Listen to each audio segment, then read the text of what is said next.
This is your guy, Quinta Advice, and I'm going to be sharing with you my experience in getting a vasectomy. Yeah, I got the vasectomy, guys, years ago, and a lot of people are asking a lot of questions like, what does the Bible say about the vasectomy?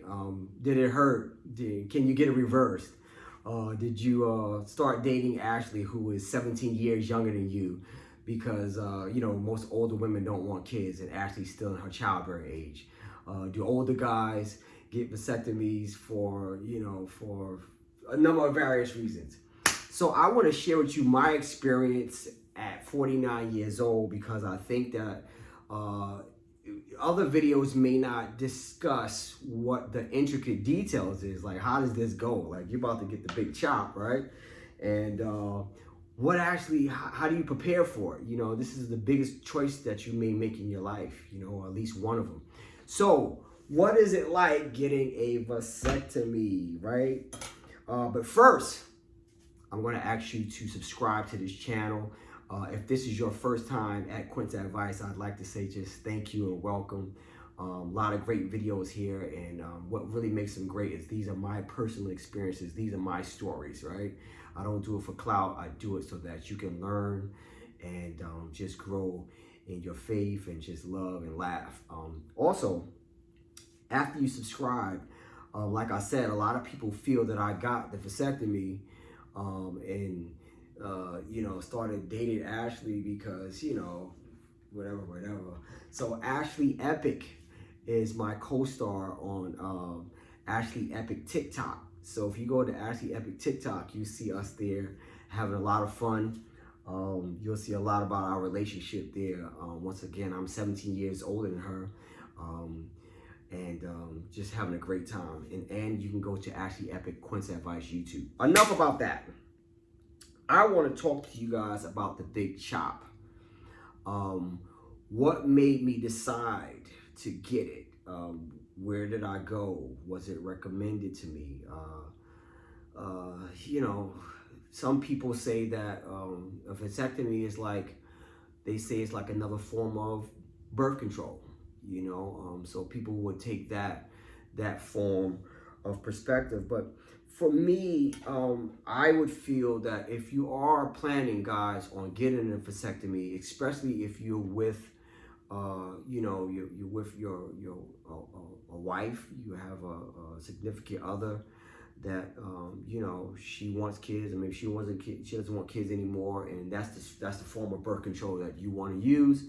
Discuss it with her. So, it's very important to communicate with the one that you are, in a relationship with, because it can change the rest of your life. Yes, it can be reversed, but at the same time, it does do a lot. And if you're not mentally and psychologically prepared for it, it does a lot. So I'm going to be getting into those details, but I want to talk to you about, just as a starter, what is it like? So you go see your regular doctor, guys, and your regular doctor prepares you for it. He asks you the main questions. If you have a regular physician, he's going to ask you things like, are you sure? And then he's going to ask you, are you sure? And then you ask you, are you really sure? Right? A good doctor is going to ask you that because, once again, it is very serious. So your regular doctor, then he does like a pre-opt, because it is an operation, right? It's like you are going to get an incision, and it's an operation. So he's going to check your blood pressure. He's going to take you for he's going to check your heart rate, because you will be under anesthesia for about a good half an hour to an hour, I think. So you will be required to do a pre-opt. And in that pre-op, like I said, they're going to check your prostate, everything, guys. So just prepare for that. You don't just walk into an office and get a vasectomy, right? You got to get it done correctly. And a caring, good physician doesn't say, all right, you want a vasectomy? I'll go ahead and cut you up right now, right? And just give you the big chop. So you go a pre-op. And then after the pre-op, they check all your conditions, because once you're under anesthesia, a lot of things can happen while you sleep. Another thing that people may not realize, right, about getting a vasectomy. So after the pre-op, you are required to go to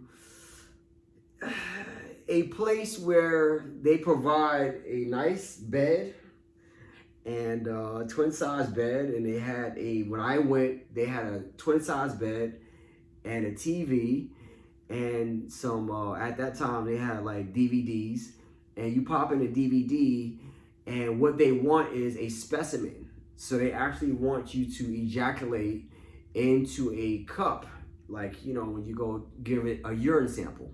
So they want you to give a sample of your semen so that they can see how much population you have there. They want to see the quality of it, whatever. So it's like a before and after, right? So they gave me this cup, and it's a very, very, guys, I want you to know this. You're not going to go in there and most of the time, I don't know if things have changed. Once again, for me, it was like my vasectomy procedure was probably more than 20 years ago, probably about 20 years ago. No, it wasn't that long. Doesn't matter. So it's very secluded. So you're not going to walk in there. There's a whole bunch of guys sitting next to you with cups of semen, looking over at you like, yeah, you got yours, yeah, I got mine. Let me see you. It's not like that, right? So it's very secluded, and my office where I went was very secluded. They want to make you feel very comfortable because they know what you're there for, and you don't need nothing extra. So they gave me a cup at the desk. They said, go down to room whatever, 235. It's like you're in a hotel. And I took the cup, and they said, when you go in there, you're going to get yourself prepared, and we need a specimen.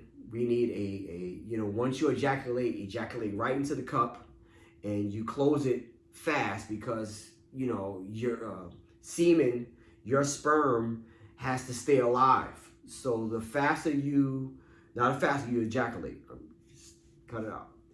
The faster you close the cup after you ejaculate into the cup, the more chances you have of the sperm that you have inside your testicles are going to stay alive. So you go into there. I went inside the room. I saw the bed, the TV, and they have DVD porn DVDs there, so you can watch them, so that you can be erect, right? So now they do that to get you ready, and you lock the door. You take care of your business. You are to masturbate, and you ejaculate into the cup. You bring the cup back to the desk, and you're looking all relieved because you just got off, and that's it. You walk out, and that's the first step. So once they look at your sperm count, then they prepare you, and you make an appointment for the ultimate chop, guys, right? So they do first you go see a doctor. Second, they do a sperm count sample, right? So I had to go into that room, basically, for lack of better words, jerk off. And it's just funny because, they give you certain movies and you get a choice. You see all these movies and they're like, oh, okay, you know what I'm saying? Get you prepared, whatever. So you give them the sample of your sperm count, and then after they examine that, you are ready for the big chop, right? So you go back to your doctor tells you everything's clear, you make your appointment for your operation. Now, of course, they tell you, just like any other operation, if you're going to be under anesthesia, you cannot eat from 12 midnight up until my operation was like maybe 7 o'clock in the morning. They tell you to bring a friend, family member, whoever that can drive you home. I'm going to tell you a couple of things I did against those rules. And I'm going to tell you also exactly what I did probably hours right after the procedure. But so he made me an appointment, and I went and I got the ride to the vasectomy procedure. What I want you to understand, when you walk in there at 7 o'clock in the morning to get your vasectomy, they have your sperm count, they have all of your vital signs, they recheck, they do your vital signs and all of that stuff. You haven't eaten since 12 a.m. And then they show you the room, and then you undress, and then the doctors, they stand around you, they ask you all types of dumb questions like, you know, how much you weigh, as if they don't already know, because they already take it. They already take your weight, your blood. But what happens is, when I went in there, I'm in the room, so I got the cap on, the scrubby cap, the scrubbies, because it's very, you know, it's very sterile, right? So, you know, make you take your clothes. So I had one doctor here and one doctor here, and I'm sitting on the surgical stretcher, and you hear the beep, beep, and all of these doctors are standing around you, and some of them are pacing back and forth, preparing, and you know, I mean, you don't see the scalpel and everything like right on the side, but you know they're about to chop you or slice you. So I had one doctor on this side, one doctor on this side. They asked me questions like, so where do you work at? The other doctor would be like, wow, how old are you? Right? Just questions like, you're like, dude, like, that's not on my mind right now, you know. But I guess they're trying to, my thought is that they are trying to help you to relax, make things as normal as possible, right? Before you make this one of the biggest decisions of your life. So they don't want you to be nervous. But what's happening is, while they're talking to you, you got some white milky stuff going into your veins, and that's the anesthesia. And they're on each side of you, and they're prepared to catch you once the anesthesia goes into your bloodstream and you fall. They don't know which way you're gonna fall. You are on a stretcher, but you can fall forward, backwards. So that by the third question, when they ask me, how old are you? How much do you weigh? What do you do? Oh, you look physically fit. My eyes started drooping, and I was gone. I mean, gone. Like, I don't even remember after that. I was gone. So, how does a vasectomy go, right? It is a literally, my doctor told me, and I didn't watch my own vasectomy, but vasectomy procedure, but it is a very, very short procedure. And what they do, guys, is, don't mean to gross you out, but, you know, do you think that they actually, like, you know, like, say this is your, you know, do you think that they do something like this right here? You know, some people, you know, I was thinking like they're gonna like slice me open, like do something like this, man, like, right? Like, and then, you know, maybe I thought there was like some, you know, some veins inside there, right? That they just clip it, and then tie it up, right? So this is your, you know what? Or do they just, you know, do they just go halfway, man? Do they just like, you know, like go like that, you know, open you up like that, you know, and do what they gotta do on the inside, right? Or do they just chop it and just, do they go this way? Do they make their incision this way, right? I am gonna eat these after I finish, so don't get it twisted. Do they go in this way? Like, so say this is your, you know, does the incision go like this? And when I watched the video, I was intrigued. So say this is you, right, guys? So do they go in here, and then, you know, what I want you to know, from what I understand, and you correct me in the comments, there's like a return and an exit tube. Like, you got two tubes going in here. One holds the semen, and the other one holds, so there's semen, and then there's the white one, and then there's clear. But they don't even do that type of incision, nor do they do the one that I showed you with the cucumber. They don't go this way either. They don't do this thing. So I'm thinking, as many videos as I watch, because I think I watched like four procedures from beginning to the end, right? They don't even do all of that. They actually, at the bottom, your semen, guys, are at the bottom.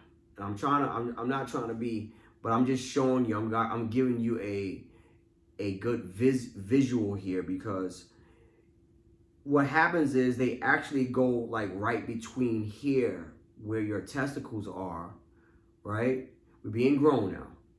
They go right under here, and the incision is no more than it's literally no more than, it's less than half an inch.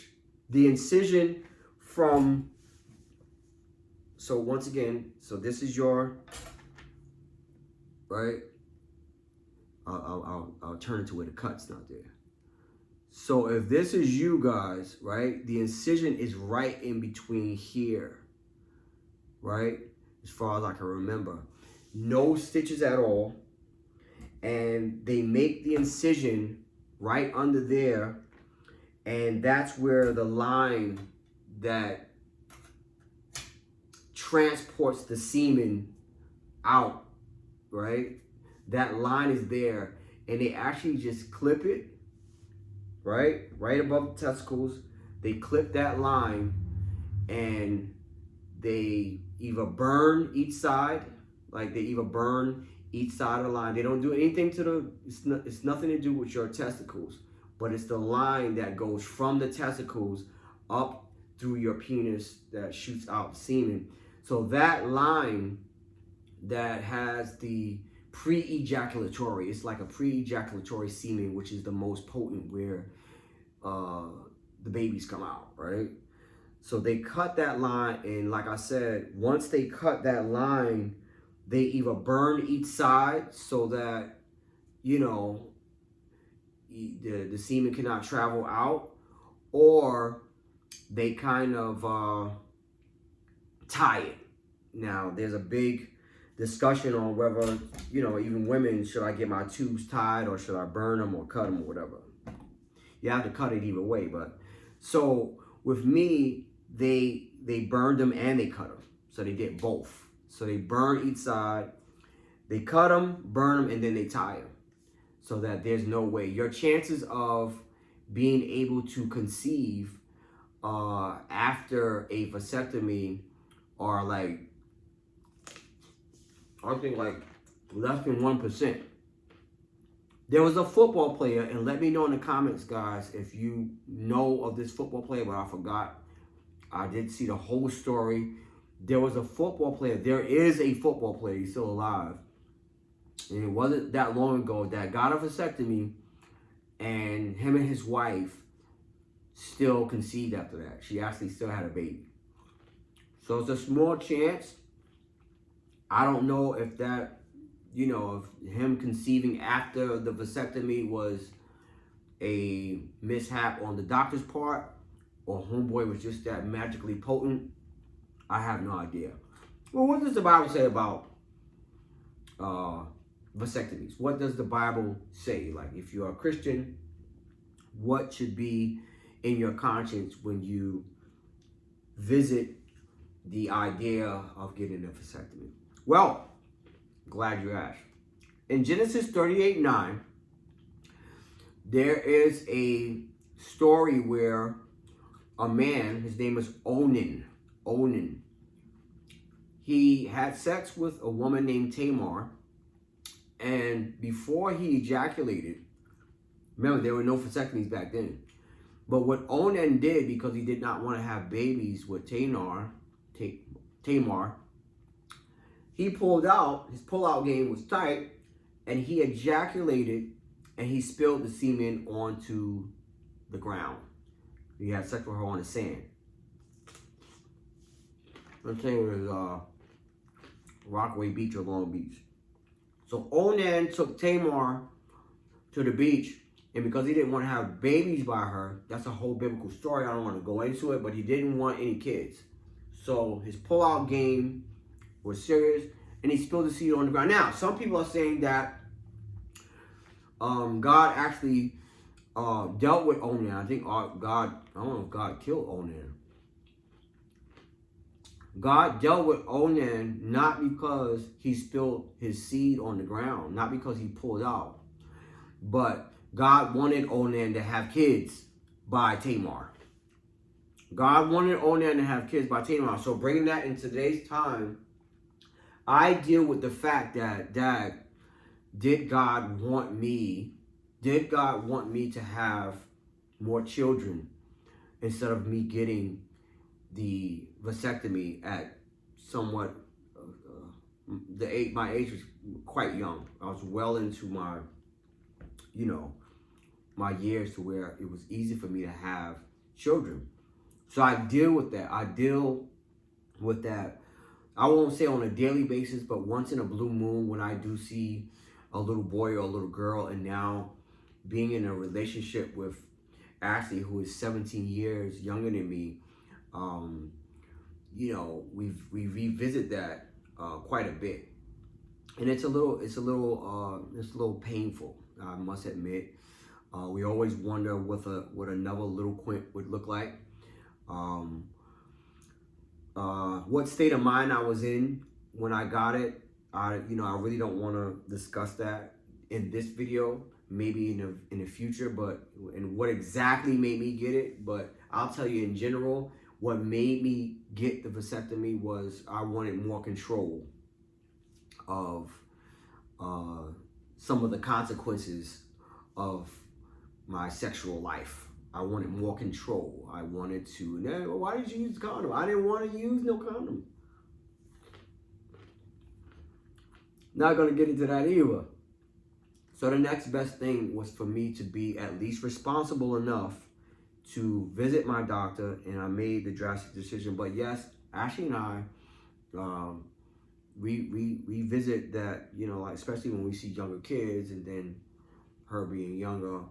And even though we have these careers, you know, we're in business and we have this TikTok and now on YouTube, we get so busy that we wonder how we take care of the kids that we have, but we do revisit it. So that's one of the things that kind of makes me regret or question whether or not I made the right decision here at 49 years old. Can I get reversed? The answer is yes. I went back to my physician. I visit my physician, you know, at least once or twice a year because I like to stay in shape. And he says yes. The chances of me conceiving, now what would they do? Going back to the chop, right? They would have to, in order to get it reversed, they would have to go back inside, find the incision, reconnect it, right? And most likely they would have to make like a tube, like it's almost like a stent. Like if you have God forbid, any one of you had a heart attack, or you know someone dear to you or a friend that's had a heart attack and they had to do a stent, they'll cut out the artery, the line going to the heart. People say, oh, you're marking yourself. They'll cut the line that goes to the heart where where it's constricting, take out the bad piece, and they'll replace it with like a fake line. It's the same procedure here. So they would go back in where they did the incision, recut it, and then they'll reconnect it to where the semen can flow straight through, and then pow, right? So the chances are much lower. I think you're at a 40% possibility rate that you can still conceive after the reversal. That's something that, comes up even now. There are guys having children at 50. I had a friend that had his last son. I think he conceived at 50 years old. Janet Jackson, I think but she's a woman. I don't know how old young dude was, but yes, you can get reversed. It's just that, logically speaking, the chances of you conceiving after such an invasive operation is low. So you can be reversed. What did I do so I got the operation, they snipped me, I woke up in the stretcher. Of course, the doctors are there, so you're all right. So I'm sitting up. And of course, I'm tempted to just zip back down, just look at it. No stitches, no heavy blood, nothing, guys. Watch, just trust me. I went home before I left the doctor's office. The surgeon told me no sex for 3 to 6 weeks, no heavy lifting. No no shower for 2 days. And there was a piece of tape that he put. So the incision is like under here. Your testicles are here. So there was a piece of like tape that he put there. Surgical tape. And he said you can take the tape off after 2 or 3 days. And then you can shower.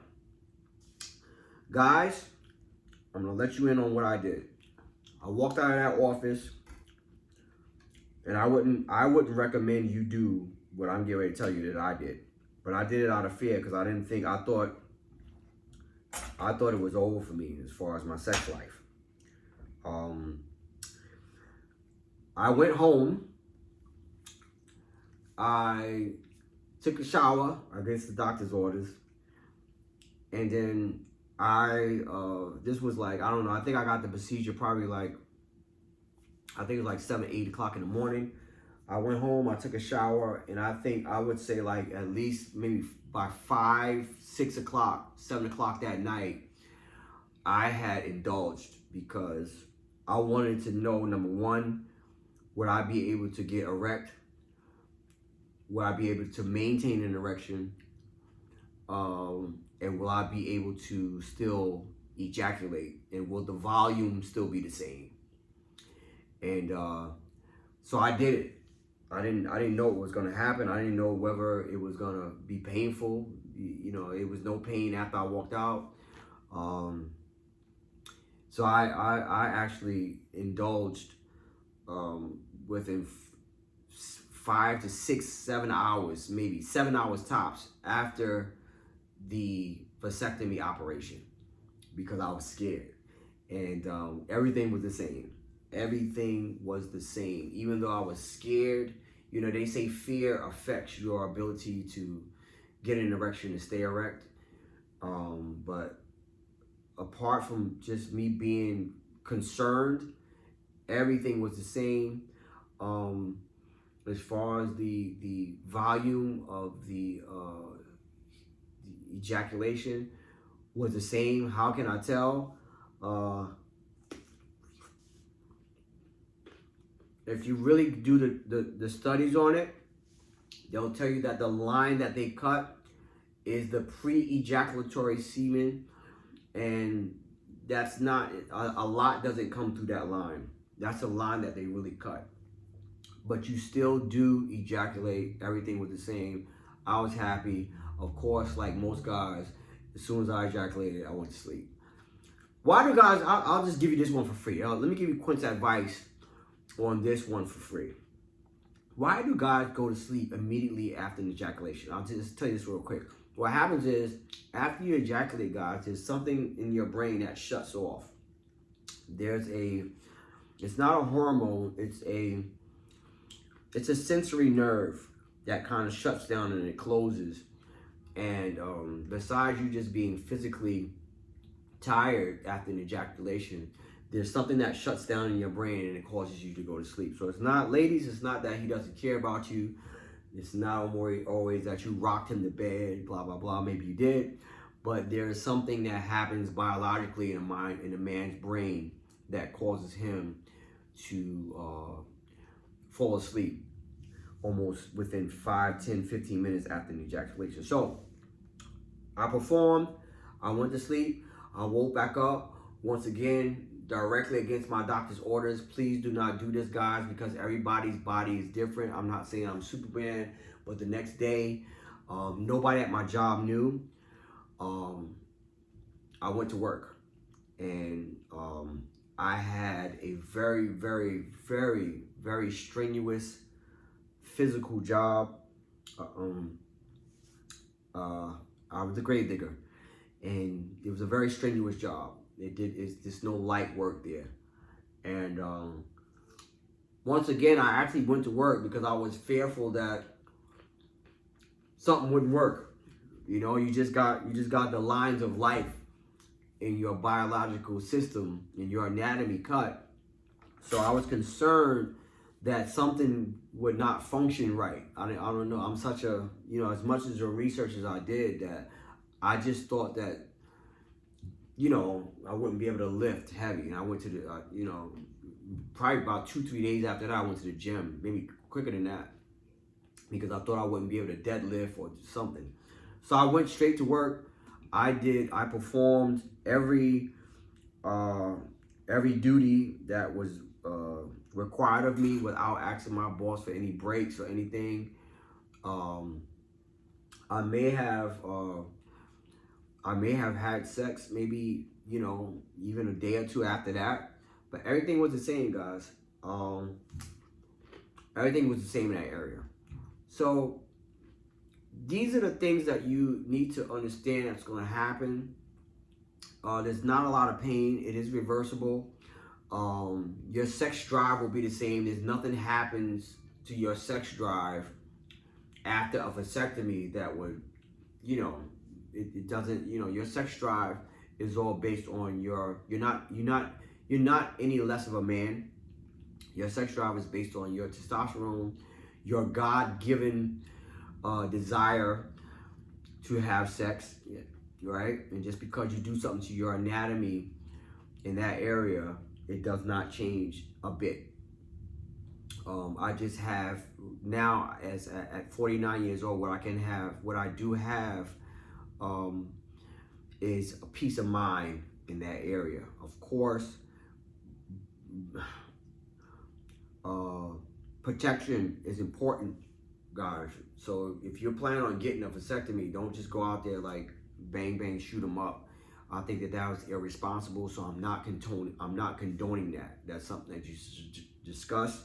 If you're not with anyone seriously, you should really sit down and pray about that, because it's something that, even though the Bible doesn't condemn or condone it, it's something that you should really pray about, guys, because God may want you to have the next great president, the next great, you know, doctor, the next great social media influencer, and whoever you are. God might want that miracle to come through you. And remember, children are a blessing from God. They're not a burden, right?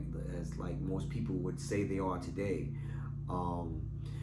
Children are a blessing, and that's my personal choice. My personal experience may not be yours. So before you get it, just like Ashley, she did a video about Brazilian butt lift, BBL, right?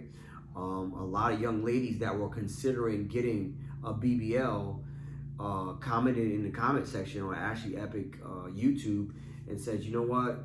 God bless you for making this video, because it made me reconsider, and now I don't want to do it because I was going to go somewhere where, you know, whatever. So I hope this video has the same influence on you guys, because it is, like I said, it's very serious. It is, although it's reversible, your chances of conceiving are lower once again. Your conscience may be dealt with, not so much because it's a sin, but because God is like, yo, don't snip your line, don't chop it, because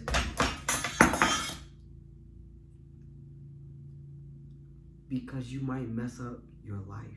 You might cut off the one thing that I wanted you to have, because there's somebody that's great, that's going to come through your loins, that's going to come through here. And if you cut that line and you're no longer able to reproduce, then the will of God may be kind of, you know, of course God knows that you're going to do it before you even do it, but you don't want to hinder the will of God. Like, it's not like God don't have a plan A, B, or C. His will is still going to be done in your life, right? So no matter what type of operations we do to change our biological makeup, to alter our, you know, our who we are, God's plan for your life can still be done. So if you have already gotten a vasectomy and you feel terrible about it, just ask God, yo, you know, what's your plan B for my life? You know, just come before him with a pure heart. Hey, what's your plan B? Do you have a plan B? You know, maybe he might want you to get a reversal. I don't know, because even though the chances are low, it's not a zero chance. It's just a low chance. So you might be like the football player that he got it and he didn't even have to go for a reversal. He just got a miracle reversal. So right now, I am going to chop the rest of this up, saute it, and I'm going to eat it. I hope this video has been a blessing to you, has raised a lot of questions in your mind. If your appointment is tomorrow and you haven't heard any of these things, and you know, I'm praying for you, because life is precious, and other options are open. You know, if you know, Ashley and I, you know, we consider adopting, which is very special. That's a blessing from God, which is another alternative to getting an abortion. And a lot of people, you know, they don't get a vasectomy. The woman goes and gets an abortion.